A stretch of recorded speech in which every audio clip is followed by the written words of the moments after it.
Welcome to LabMIS.com in a lab video series on Cisco ACI. This is Metha, your instructor for this video series. For a complete list of our ACI videos, you can visit our website under the Data Center section. There you can also sign up for our newsletters to receive the latest video updates. In this video, we are going to take you through the first step of building ACI, and that is fabric provisioning. This is the process that you always need to go through when you bring up a brand new fabric, and it is usually the one-time thing if you only plan to have one fabric. So you definitely want to make sure that it is done correctly with scalability in mind. This is the network diagram of our lab that we're going to be using for the rest of our video series. We have two spine switches called LM Spine 1 and 2 with the ID of 201, 202. Then we have four leaf switches called LM Leaf 1, 2, 3, and 4, and their IDs are 101, 102, 103, and 104 in that order. And the leaf switches are connected to the spines as we discussed in the last video. So the leaves only connects to the spine, and the spines never connects to the spines, and we don't see any connections between the leaves either. Down below we have our APIC clusters with three appliances as recommended by Cisco, named LM APIC 1, 2, and 3, and they are dual home to Leaf 1 and 2. Right, and this is through their 10 gig VIC, port 21 and 22. On the management interface, they are connected to an out-of-band switch called Switch 1, and this is through VLAN 99 with the subnet of 172.1699.0/24. Each of the servers have two out-of-band management ports, 11 and 12. Their active standby only needs one IP address. And the IP we're using for APIC 1, 2, and 3 is 11, 12, and 13. So they're easy to remember because the last digit corresponds to the APIC server ID, 1, 2, and 3. And then we use 21, 22, and .23 for the CIMC interface IP. Then we have another VLAN, VLAN 32, which is where our Windows 2012 domain controller, and we're just going to be using that as our RDP jump box, and that's on the IP address of 172.1632.40. Right, located on that same switch. So from our Windows 2012, we should be able to access pretty much anything on the VLAN 99. That's going to be our dedicated out-of-band network, which is usually recommended when you build an ACI out-of-band access, so that way when something happens inside the fabric, it does not affect how you accessed and managed the fabric. Before you can start provisioning your ACI fabric, there are some prerequisites that you need to complete. First of all, you need to have all the hardware that you need. You need at least one APIC controller. For production, I think I mentioned this several times already, a minimum of 3 APICs are required. Like how we have it right here, the cluster, APIC 1, 2, and 3, and definitely trying to avoid having only 2 APIC. All right, so 1 for lab testing and 3 minimum for production. Then you need to have at least one leaf switch and one spine switch. In our case, we have 2 spines and 4 leaves. Then you need to make sure that all the cablings are completed per discussion in the previous videos, as shown in this diagram. I already mentioned about the cabling between the leaf and the spines. And finally, you need to have an out-of-band management network be ready and accessible, so that way when we bring up the APIC and assign the IP address, we'll be able to whip into it to start our configuration. Once you satisfy the hardware requirement, you need to note how many APICs you have and start assigning the chassis ID. And the ID is going to start from number 1. So the first 3 APICs will be active in the cluster, 1, 2, and 3. APIC number 4 and beyond will be standbys. For the spine and the leaves, you need to assign the node IDs. Starting ID is at 100. We recommend the scheme that will help you quickly identify the nodes like we do here, with the 200 plus being the spine, and then anything within the 100 range will be the leaf. Of course, it depends on how many spine and leaves that you may have in the network. The chances are you might not have any more than 100 spines, so the ID of 200's range will work just fine. Right? If it's the same is true for the leaf, then the 100 range should work as well. Otherwise, you might need to use the 300 and above. Then you need to gather other necessary information like hostname, device models, and particularly serial number.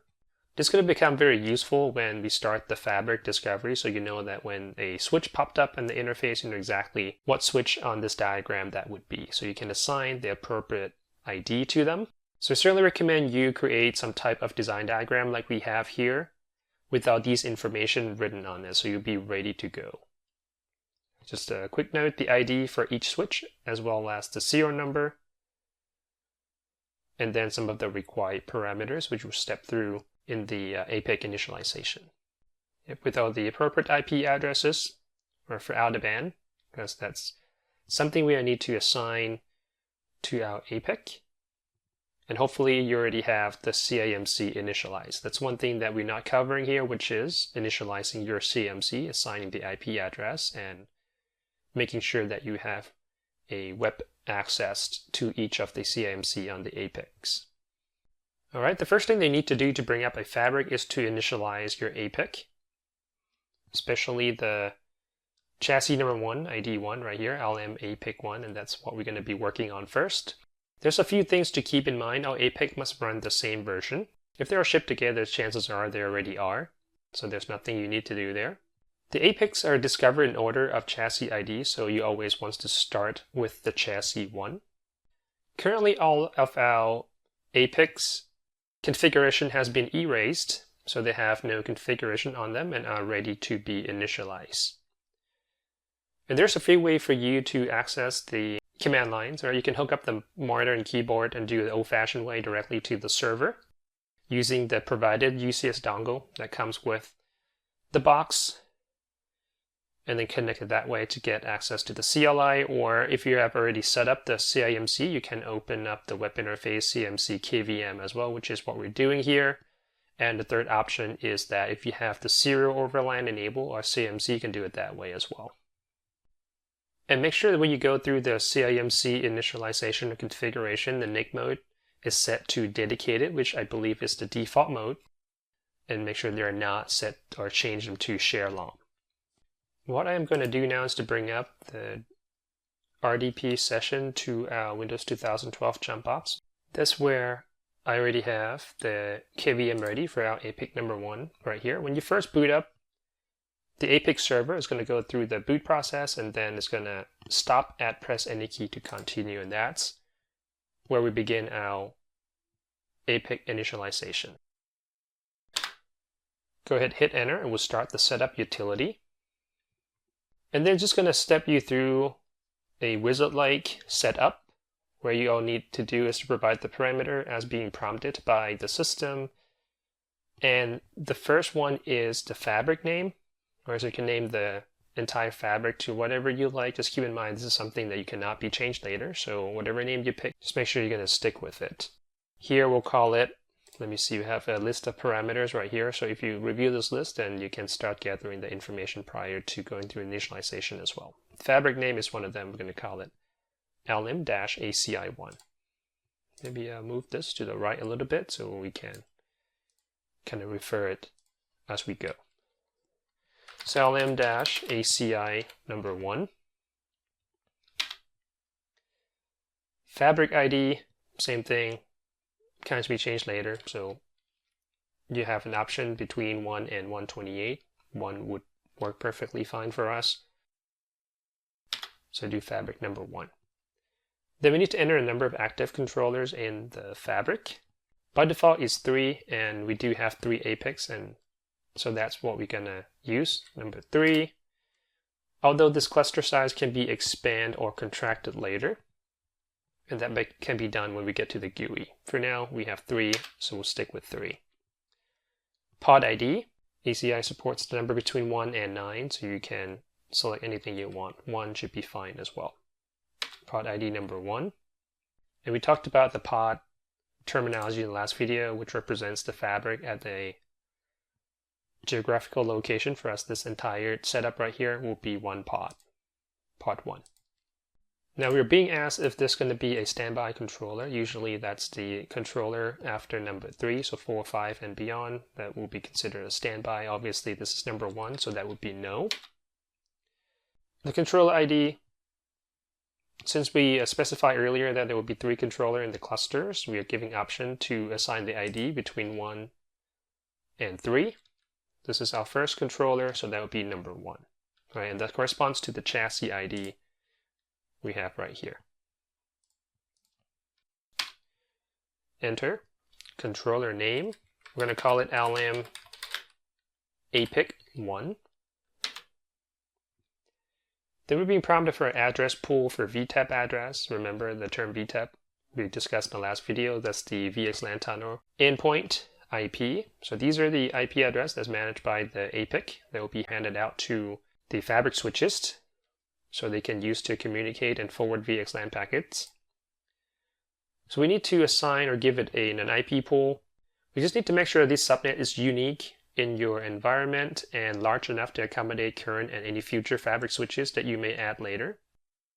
As this pool right here cannot be changed unless you basically wipe the whole fabric and start from scratch, basically going through this initialization again. But once it's specified, that's all you've got. So usually Cisco recommend a minimum of /16. We know that our lab is not that big, so we're just going to use /22, which is the smallest. Actually, the smallest is /23. We're just going to do 22. And the subnet for us is 192.16.100.0/22. Then we need to provide a VLAN ID for an infrastructure network. And there's a little note here for us to make sure that the VLAN ID we're about to enter does not exist anywhere else in the network. And it should not be part of the reserved VLANs either. Just going to use the third octet of our address pool, which is 100. Same thing, cannot be changed later, so whatever you select, that's going to be permanent.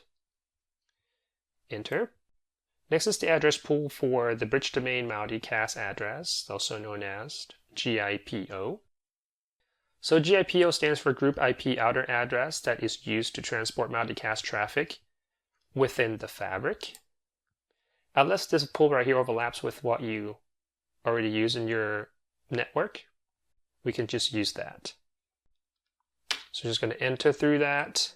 Next, we are asked for out-of-band management configuration, whether or not to enable IPv6. We are going to skip that, so no. Then provide IPv4 address. We said that our out-of-band IP for APIC number 1 is going to be 99.11/24. 1699.11/24. So this IP address right here can be changed later from the GUI or the CLI, so it's not a big deal if that's not the final IP. But try to avoid doing that if possible. So for us, it's 99.11. Gateway is 99.1. And that's located on our switch number 1 in the background there. Duplex auto is fine. Whether to enforce strong password, definitely, especially in production. You need to provide the password for the admins. Go ahead, type in something that should satisfy the strong password requirement. Then review everything, make sure there's no typo and everything is accurate. You can see a big warning right here that said VTEP address pool, VLAN ID multicast address pool cannot be changed later without wiping the fabric. Just make sure everything looks correct. Yep, APIC1 looks right to me, and whether or not you like to edit the configuration. Yep, we're answering no, so hit enter. And we're done with the initialization. Let's see if we can ping the out-of-band management IP for our APIC1, which is 99.11. So it's not there yet, so let me do a continuous ping. Make sure I can ping the... Nope, for some reason I can't ping the... Oh, there you go. Yep. Just the first timeout. Then ping .11, there you go. Alright. So we can ping 99.11, which means that we have access to the web interface. I'm going to bring up Google Chrome. It seems like the browser works pretty well based on my experience so far. And we're going to log into our APIC.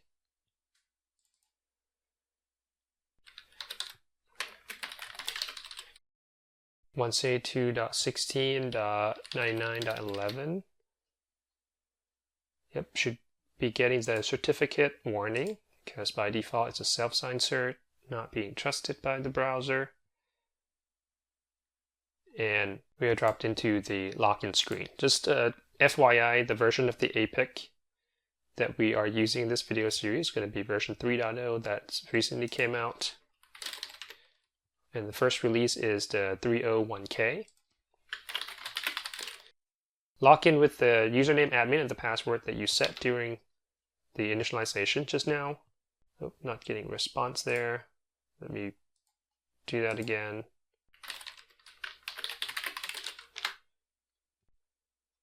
There you go. All right, so if this is the first time seeing the 3.0 coming over 2.x, then you can review what's news and all that. We're just going to go ahead and silence that prompt.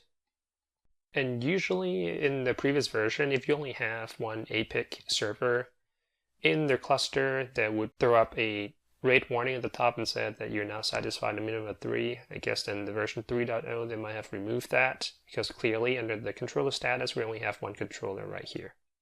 Alright, so the status that you always want your APICs to be in, or you want to see right here, is the admin state of in service, operational state of available, and most importantly the health state of fully fit. And we're just going to ignore all the different faults and errors for now. Now that we have our first APIC up and running, next is to build out the switch fabric. Fabric discovery happens in a hop-by-hop basis via LLDP. And this is starting with the APIC number 1 that is directly connected to the leaf. So currently we have that APIC 1 up and running. That APIC is connected to leaf number 1 and 2. Okay, so you definitely need to make sure that the cablings are correct, otherwise the discovery may not work. But it should be very simple. Right, on the back of the APIC there's two 10 gig ports that you can see where they're using a TwinX or a SFP Plus, then connect them to the leaf. And as you see in a minute, as the nodes are discovered, they request an IP address from the APIC, which access the DSCP server for the fabric, and these IPs are allocated from the IP scope that we provided during the APIC initialization, right, which is the IP pool right here. Now this starts with the first hop, and that's going to be APIC 1 to leaf 1 and 2. If you have the physical cabling done already, if you go to Fabric, and go to Fabric Membership. And what you normally expect to see here is the directly connected leaf switches, although for some reason they're not showing up. I think I've run into this issue in the past before, and what I had to do is to reload the APIC after initialization, so that may be something that I need to do here. Let me log into APIC and do that real quick and see if we can get the leaf switch to appear in the list. It's a little bit of a troubleshooting effort. Shouldn't be a big deal. Command should be ACI diag, and these are some of the options. And we can do, I believe it's a reboot command. Yep, the option is right there. All right, so let me pause the video real quick while our APIC number 1 is rebooting, and hopefully when we come back, the leaf 101 and 102 will show up on the list. After rebooting the APIC and log back into the GUI, come back to the Fabric membership page, you can see that we are now seeing one switch show up on our Fabric membership list. Although you can't really tell which leaf it is other than the serial number, right? Because potentially it could be leaf number 1 or 2. The chances are it's leaf number 1, since that's where the active links of APIC is connected to. So, but we can identify that from the serial number, and that's why having the list of serial number will be very important. It ends with VW, and sure enough, our serial number of our leaf number 1 ends with VW. So that's our node ID 101. Next, we need to assign a node ID to the switch. You need to make absolutely sure that this is the correct node, because changing the node ID later is such a big hassle. It involves decommissioning or removing the leaves from the fabric and then add it back in. All right, so node ID. We said this is going to be 101. Pod IDs are set to 1. And then we assign the node name or host name. It will be lm-leaf1. And before I hit update, I want to bring up the console to that switch so you can see the before and the after. Here's our terminal server, and currently when the switch is out of the box and you boot it up and you console into it, you will see a login prompt that looks like this. If you type in the login username admin, it doesn't really need the password, you will see the prompt that said the fabric discovery is in progress. Show command might not be fully functional, and there's no host name on that, obviously. Right, and this is the console of our Leaf 101 or Leaf 1. Go ahead, click update, give it a few minutes here, and the list right here should change automatically. Status right now is discovery. At the same time, we're trying to see if there's any activity happening on the switch itself here, the console. Yep, there you go. We start getting more switches show up on the list, and you can see under the row column as well, the first one was the leaf, and then the two more switches that just appear, they are spines. All right, and this is because, like I mentioned, the discovery is happening in the hop by hop basis, so the next hop after the leaf one is the spine 1 and 2. And the status is still show as discovery. We can just move forward as well, and then we'll come back and check on the console. All right, the other thing that you might want to note is the IP address right here. And this is the VTEP IP. You can see that it's within the 100.0/22 subnet range that we provide to the APIC. All right, so this guy right here now has the IP for the VTEP of 102.96. This is our certificate's okay. Looks like still discovery. All right, then it's just a matter of repeating the process until all the fabric switches are added to the fabric. So you can see the process is pretty straightforward. It might take some time if you have many fabric switches, but instead of waiting for the switch to be discovered and then assign the node ID to add the switch to the fabric, what you can do is you can pre-provision the switches before you even have the hardware in your hand. All right, so the switches are added to the fabric as soon as they are discovered. The switches are pre-provisioned. And the only thing that you need to know in advance is the switch serial number, because that's how the fabric identify a switch being a particular switch in the topology. So right now we only have leaf 1, spine 1, and 2 on our fabric membership list, and the fabric has not really discovered the leaf 3 and 4. So why don't we use that as an example to configure pre-provisioning? To pre-provision leaf 3 and 4, we need the serial number.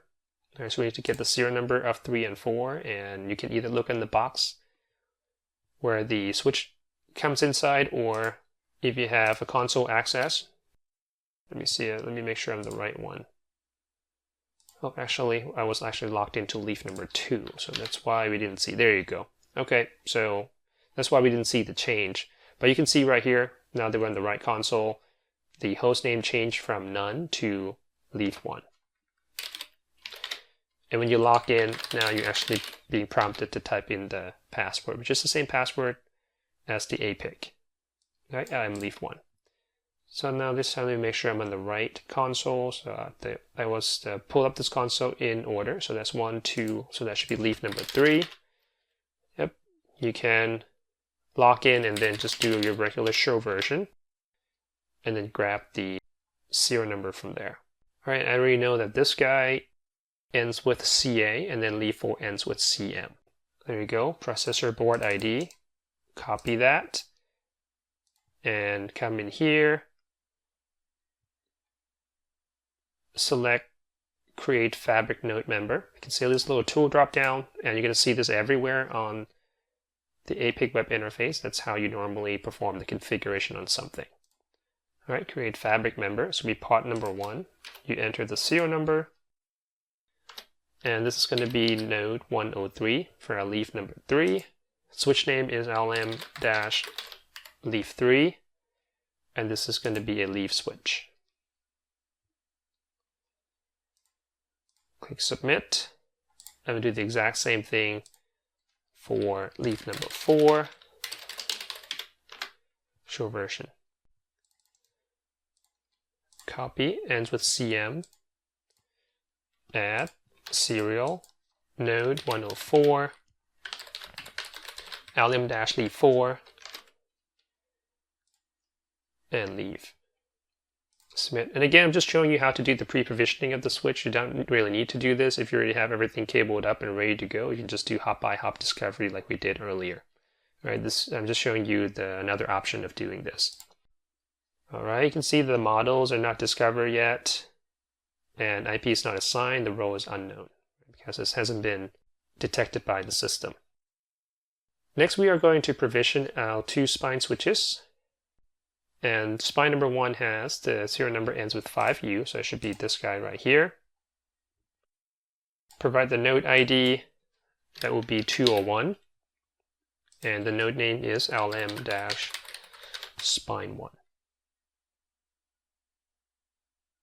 Right, and the spine is this guy right there. Go ahead and click Update. Take a couple seconds while we're waiting. We'll do the other spine, which ends with MU. This guy, node ID 202, name LM-spine2. And update. All right, give it a couple seconds. Looks like our spine one already grabbed the IP address, the next available, .97. Another switch just popped up, and I believe that's our last switch that we have not discovered, and that's the switch 102. All right, once the spine is discovered, then the next top would be the remaining leaf switches. And because of our leaf number 3 and 4 were pre-provisioned, you can see they grabbed the IP address right away when it came up with the matching serial number. And the background, we saw some movement on the console too. Yep, so it became a LM-spine1, and it locked us out to force us to log back in.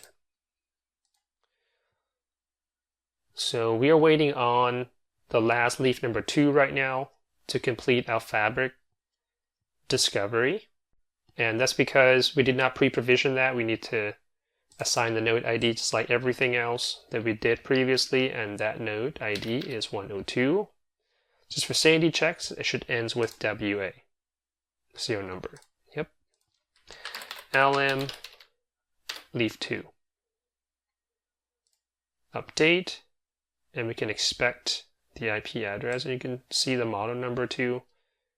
So for our 2 spines, we have a pair of 9504 chassis, and the rest of the leaves are the 93180 switches with different model. We got 2 LC, which are the 40 gig port model, and then the 2 YC, which is the 1 gig, 10 gig model.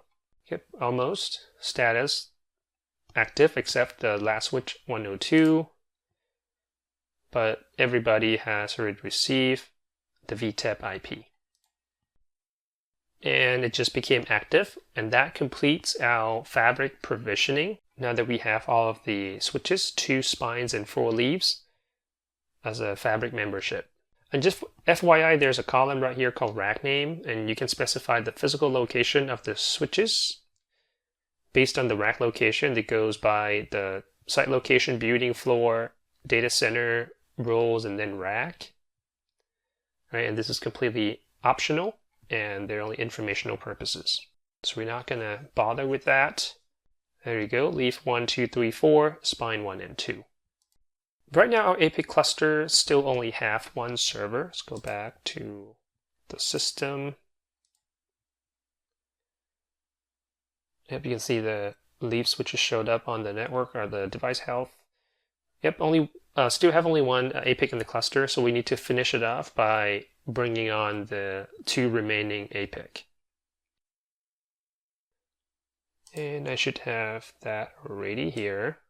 I guess I'll leave that in the background, make this a little bigger, and start the setup utility. While sitting on, press any key to continue. All right, so this is APIC number 2, which is going to have a chassis ID 2, and we need to make sure that we provide the same network parameter to that.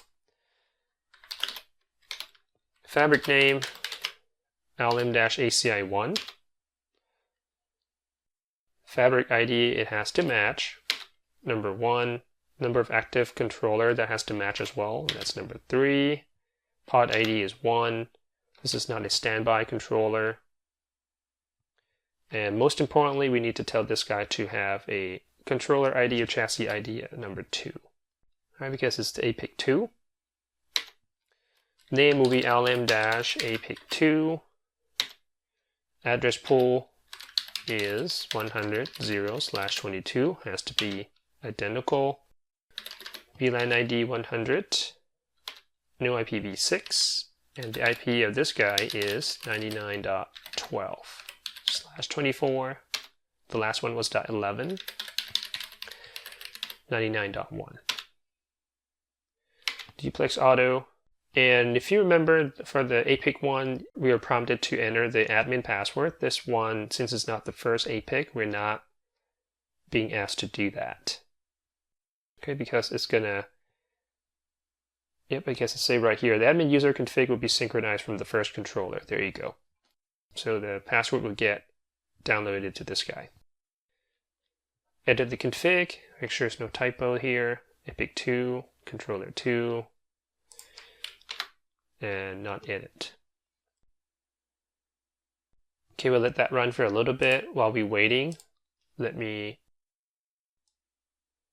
complete APIC number 3. You can see it's pretty straightforward once you have all these parameters in hand.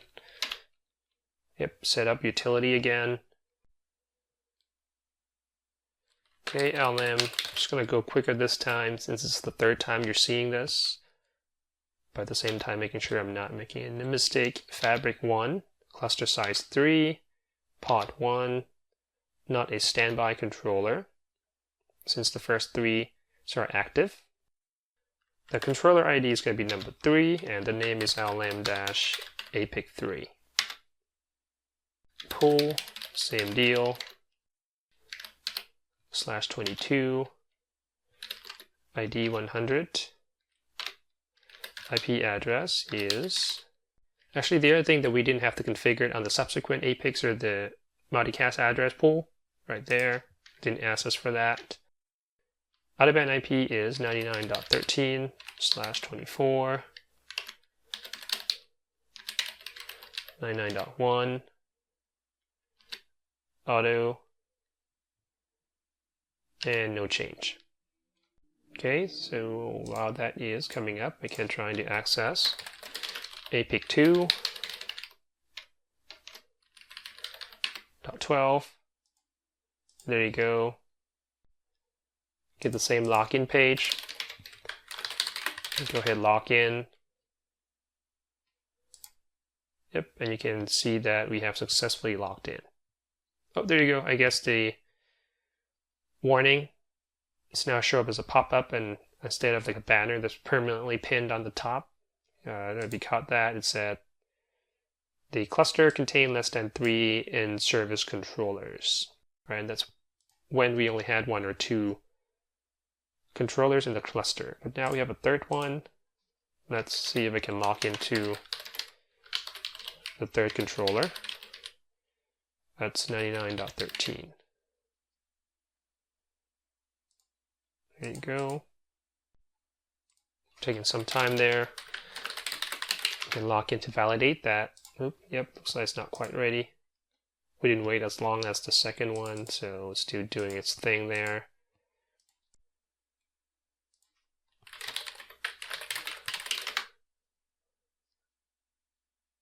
Let's try that again. Yep, and there you go. We can log in. All right, let's go back to APIC number 1. And you can see for the most part, it doesn't matter which APIC server you logged into, you get a fairly consistent output. Actually, it's pretty much the same across all 3. All right, and we also saw that the username and password was synchronized from APIC 1 to the 2nd and 3rd server. And since the APIC cluster synchronization happens bidirectionally, technically you can make changes to any one of these APIC servers. Right, unlike some of the Cisco server cluster solution where you can only make it config changes on maybe the first or active server. Here, it doesn't matter. But to avoid confusion, I would just stick with the first server and only log into the other server if the first server is not available. All right, so now that we have all 3 servers added to the cluster, to validate that, you can go to APIC and or dash controllers. And this is on APIC number 1. I can close 2 and 3 now. Just use 1. And then you can go into the controllers. And there we should see 3 controllers in our topology, APIC 1, 2, and 3, all dual home to leaf 1 and 2. Right? So that means our leaves have successfully discovered all of the APIC server correctly and built you a correct topology. Under the cluster health, you see 3 APICs listed here too, the IP. Yep, and just FYI, right, the IP that's assigned from the pool to each of the APICs are basically the first 3 IPs. So we start with 101, 102, and 100.3. All in service, all operational, available, and they're all fully fit, which is what you always want to see your cluster health state to be. Yep, we could look around the APIC, you could click into each one of these. It would show you the topology at the back of the server, usually, although the VIC card would be right here, so the line's actually going in the wrong place. Yep, those 2 green looking ports should actually be physically right here. Yep, you got the name, host name. If you want to change the APIC host name for whatever reason, you can change it right here. ID 1, cluster state, all the information, underband IP. Yep, there's no fault, hopefully. And you just click through this to get more information on each of the APIC if you want. Storage, sensor, processes, and things like that. Yep, storage is always a good one. It gives you a breakdown of the file system inside the fabric. Power supplies, it has 2 power supplies and they're both okay. Yep, and you can do the same on APIC 2 and 3. All right, next you can go back to the fabric and then topology. Since we have everything fully discovered right here and the system of the APIC is aware of the switch model, is able to place the correct, although I don't think that's the correct icon for the 2 switches that we have for 3 and 4, but for the spine 1 and 2, they're 9504, so they show up as the 4-slot chassis. Leaf 1 and 2 are the YC type, I believe, so that's 1U, 48 port, 10 gig, 1 gig, and the Leaf 3 and 4, it should be a 1U though, so I don't know why it show up that way, so that's incorrect. But the topology is fine, everything is dual home. Leaf to spine, spine to leaf, and then APIC 1, 2, and 3 are connected to the 2 leaves, Leaf 1 and 2. Alright, then we can go to pod number 1, which is the pod that we have. Topology, we already saw that earlier. If you can expand that, and then you can individually select the fabric switches. You can click on the Leaf 1, you get all the health statistics, any faults or warning related to the switch. You get the specific topology, or which port that is being used to uplink. Right here is port 4950. Their 100 gig port connected to 2 spines. Yep, general switch information. CPU memory usage. Alright, you can expand that. You can even look at the chassis information in there. Supervisor, line card, fan tray, anything is applicable. You can look at the list of interfaces and how they're configured. Right, you can see interfaces, physical interface. You can filter it based on the type of interfaces, port channel, VPC, SVI. Right now, the first 3 ports, 1, 2, and 3. See right there, 1, 2, and 3 are connected to the back, the controller EPG, right, in the infrastructure tenants. Yep, not going to go through them all. But this is how you pull a per switch information, processes, VRF, rule protocols, and things like that. We'll come back and revisit once we start that configuration, because this is where I usually come back and verify certain things, whether or not they're working correctly or correctly configured. All right. Last thing I want to show you is to SSH into, let me close that out, the APIC. I'm going to go into APIC number 1, right? 99.11. Logging in using the same credential as the web. And here there's a bunch of show commands you can do. Okay, the question mark, just like traditional Cisco, context sensitive help, show, let's say controllers. Yeah, let me make this guy a little bigger. There you go, IP address, list of controllers, out-of-band IP, and all that. And same thing, you can do show switch. All the switches, leaf 1 through 3, 4, and spine 1 and 2. All right, just to give you an idea of how the command line works. And last but not least, let me go back to the GUI and make sure that we no longer get that warning. I don't think I see that anymore. Before it was the highlighted red on the top and the bell icon. And that is representing any outstanding alerts. All right, since we add the other two, Apex makes it a cluster of 3. The system no longer complains about that. Alright, as you can see, bringing up a brand new ACI fabric is a very straightforward task. Most of the heavy lifting was actually in the preparation step, where you would make sure the cablings are all correct. Because if they're not, then obviously the hop-by-hop discovery may not work. You might be missing a few nodes in the fabric. And then having a good design diagrams and inventories of the devices certainly is a great help as well.